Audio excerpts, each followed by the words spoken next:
There's Pokemon. As you can see, I'm not paying attention to my surroundings as I search for Pokemon. This has police warning players that not paying attention to your surroundings can have fatal consequences. A San Francisco man lost his life while playing the game. A cancer diagnosis can be devastating to anyone who hears it, but through art and camaraderie, Paint Fest America hopes to give each patient a fighting chance. Good morning, I'm Stephanie Golden. And I'm Lawrence Rigby. You may want to give yourself a little extra time to get to work this morning. Metro is continuing repairs on the Red Line. There are some questions surrounding the timing of the mayor's policy, but word on the street, the policy is a good place to start. A Metro Access driver has been accused of sexually assaulting a woman with an intellectual disability. Young is the first law enforcement official being charged with terrorism.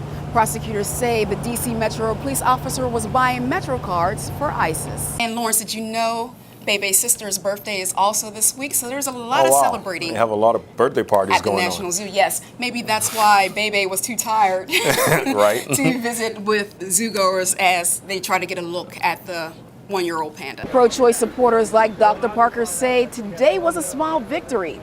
He believes the opposition will continue to raise more roadblocks. From the Supreme Court, I'm Stephanie Golden, Medill News Service. There were supporters outside the Capitol who supported the Democrats and were also calling for action. Despite these events, gun control laws still failed to get a vote of approval in Congress. From the Capitol, I'm Stephanie Golden, Medill News Service. As you can see behind me, dozens of people flocked to the World War II Memorial to honor our fallen. Today, our veterans are fighting a different kind of battle. It was the single most heartbreaking moment of my life. Ashlynne Haycock's mother, Nicole, committed suicide on April 25th of 2011. The 25-year-old was filled with guilt when she heard the news. When they die by suicide, you blame yourself, because there is no one to blame. Haycock's mother was a senior airman in the Air Force. She left the military a year before Haycock's birth. Her mother's suicide made going on with her life difficult. I was supposed to just live the rest of my life, and that didn't make sense to me. I was destroyed by her death. The feeling of despair is common for those left behind after a loved one commits suicide. Haycock's experience is an all too familiar one for veterans and their families.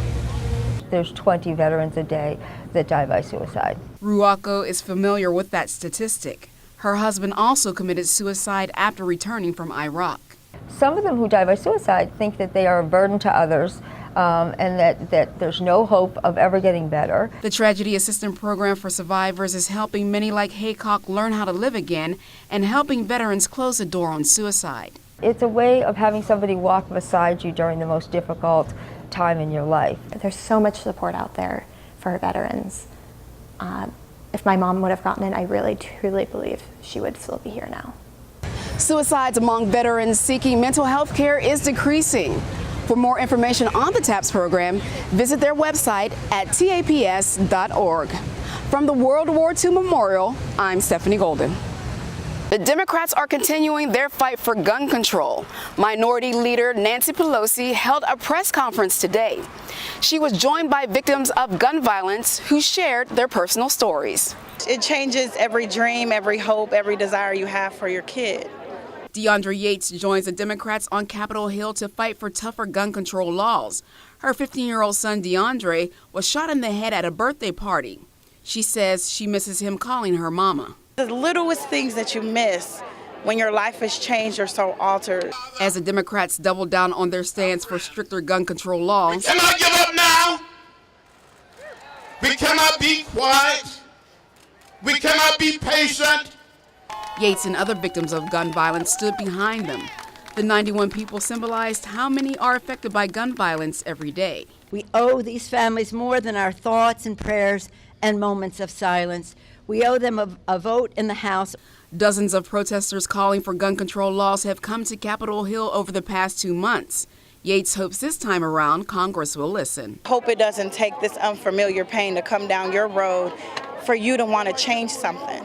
Speaker of the House Paul Ryan agreed to hold a vote on gun control this week. The last time a bill was passed was in 2007. The bill was intended to improve federal background checks for gun sales. From the Capitol, I'm Stephanie Golden, Medill News Service. I felt like relief and not really scared. Jasmine Pentikainen was born a boy. 2 years ago, she realized she was transgender. People make fun of you, and sometimes they think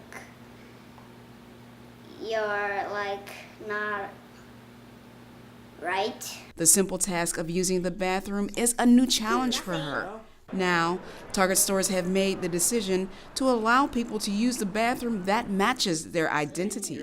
Jasmine's mother, Anna, says it's a good move. I think that we have to open our minds to the possibility that people really are born feeling a certain gender, not being a certain gender. But the American Family Association disagrees. The organization has started a campaign to boycott the retailer if they do not change their bathroom policy. They say the policy will give sexual predators access to their victims. There's no evidence to back that up that transgender individuals engage in sexual assault. Target says they will not back down from this position. It's a stance that Equality Illinois says is a step in the right direction. It's a very positive step that Target implements these policies. Equality Illinois is working hard to fight campaigns that promote discrimination. So the law is the important first step, but then also education and outreach, which is part of the work we do. For Jasmine, she can only hope more companies follow Target's lead. It doesn't matter if you're a boy or a girl. What does matter is what's in your heart. In Chicago, Stephanie Golden, Medill reports.